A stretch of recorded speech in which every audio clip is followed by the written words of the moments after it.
രാഹുൽ രാജിവെച്ചൊഴിയണമെന്ന പക്ഷക്കാരായിരുന്നു കോൺഗ്രസിലെ ഒട്ടുമിക്ക മുതിർന്ന നേതാക്കളും. മിക്കവരും പരസ്യമായി തന്നെ നിലപാട് വ്യക്തമാക്കി. പാർട്ടിയിലെ വനിതാ നേതാക്കളും രാഹുലിന്റെ MLA സ്ഥാനം തെറിപ്പിക്കണമെന്ന കടുത്ത നിലപാടിലായിരുന്നു.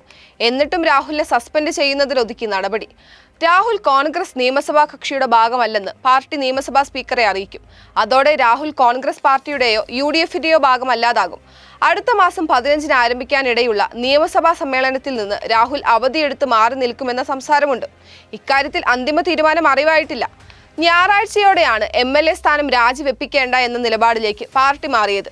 നിയമസഭയുടെ കാലാവധി 1 വർഷത്തിൽ താഴെ മാത്രമേ ഉള്ളൂവെങ്കിലും ഉപതെരഞ്ഞെടുപ്പ് നടത്താൻ തീരുമാനിച്ചാൽ കോൺഗ്രസിന് തിരിച്ചടിയാകുമെന്ന ആശങ്കയാണ് രാഹുലിന്റെ MLA സ്ഥാനം ഉറപ്പിച്ചത്.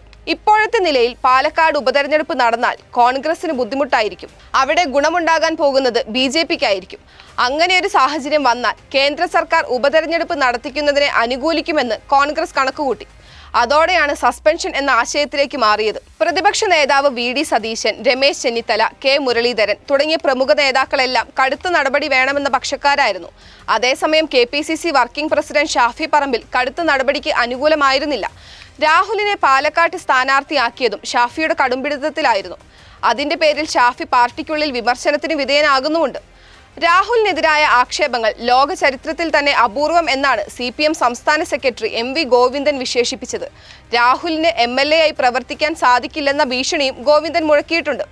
രാഹുലിനെ പുറത്തിറങ്ങാൻ അനുവദിക്കില്ലെന്നാണ് BJPയും പ്രഖ്യാപിച്ചിട്ടുള്ളത്. VD സതീശനെയും ഷാഫി പറമ്പിലിനെയും കൂടി രാഹുലിനൊപ്പം കൂട്ടിക്കെട്ടി കോൺഗ്രസിനെതിരായ കടന്നാക്രമണത്തിനാണ് ഇടതുപക്ഷവും BJPയും ശ്രമിക്കുന്നത്. മുകേഷിനും കടകംപള്ളി സുരേന്ദ്രനും മറ്റ് CPM നേതാക്കൾക്കുമെതിരായ ആരോപണങ്ങൾ വീണ്ടും കുത്തിപ്പൊക്കിക്കൊണ്ടാണ് കോൺഗ്രസ് കേന്ദ്രങ്ങൾ ഇതിന് മറുപടി നൽകുന്നത്. സമൂഹ മാധ്യമങ്ങളിൽ പഴയ പല ശബ്ദരേഖകളും ഇപ്പോൾ പ്രത്യക്ഷപ്പെടുന്നുണ്ട്.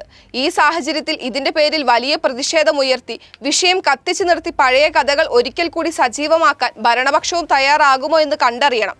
ഈ വിവാദത്തിന്റെ ആയുസ് അടുത്ത വിവാദം വരും വരെ എന്ന് കരുതുന്നവരുമുണ്ട്. ഇതിനിടെ രാഹുലിനെതിരെ പരസ്യ നിലപാടെടുത്ത മുതിർന്ന കോൺഗ്രസ് നേതാക്കൾക്കെതിരെ കടുത്ത സൈബർ ആക്രമണമാണ് അരങ്ങേറുന്നത്. ഇതിന് പിന്നിൽ ഷാഫിയുടെയും രാഹുലിന്റെയും ടീമാണെന്ന ആക്ഷേപവും ഉയരുന്നുണ്ട്. വിഷയം കത്തിക്കാൻ പ്രച്ഛന്ന വേഷക്കാരായ CPMകാരും കളത്തിലുണ്ടെന്ന് പറയപ്പെടുന്നു. രാഹുലിനെ പാർട്ടിയിൽ നിന്ന് സസ്പെൻഡ് ചെയ്തുകൊണ്ട് കോൺഗ്രസ് സമാനതകളില്ലാത്ത ധാർമ്മികത ഉയർത്തിപ്പിടിച്ചുവെന്നാണ് VD സതീശൻ പറഞ്ഞത്. വരും ദിനങ്ങളിൽ കോൺഗ്രസിന്റെ പ്രതിരോധം ഇതുതന്നെയായിരിക്കും. അതേസമയം രാഹുലിന്റെ നീക്കങ്ങൾ കാത്തിരുന്ന് കാണണം. ഇതുവരെയുണ്ടായ സംഭവ വികാസങ്ങൾ രാഹുലിന്റെ രാഷ്ട്രീയ ഭാവിക്കുമേൽ കരിനിഴൽ വീഴ്ത്തിയെന്നത് സത്യമാണ്. രാഷ്ട്രീയ ഭാവി ഇരുളടഞ്ഞു എന്ന് തന്നെ പറയാം. എന്നാൽ കേരള രാഷ്ട്രീയത്തിൽ ലൈംഗിക അധിക്ഷേപം കേൾക്കുന്ന ആദ്യ നേതാവോ ജനപ്രതിനിധിയോ അല്ല രാഹുൽ മാങ്കൂട്ടത്തിൽ. ഇതിനേക്കാൾ വളരെയേറെ ഗൗരവമുള്ള ആക്ഷേപങ്ങളിൽ ഒട്ടനവധി നേതാക്കൾ പെട്ടിട്ടുണ്ട്. ഇവരിൽ അത്യപൂർവം പേർ മാത്രമാണ് രാഷ്ട്രീയത്തിൽ നിന്ന് അപ്പാടെ പുറത്തായത്. ഭൂരിപക്ഷം പേരും ആക്ഷേപങ്ങളെ അതിജീവിച്ച് കൂടുതൽ കരുത്തരായി വരുന്നതാണ് കണ്ടിട്ടുള്ളത്.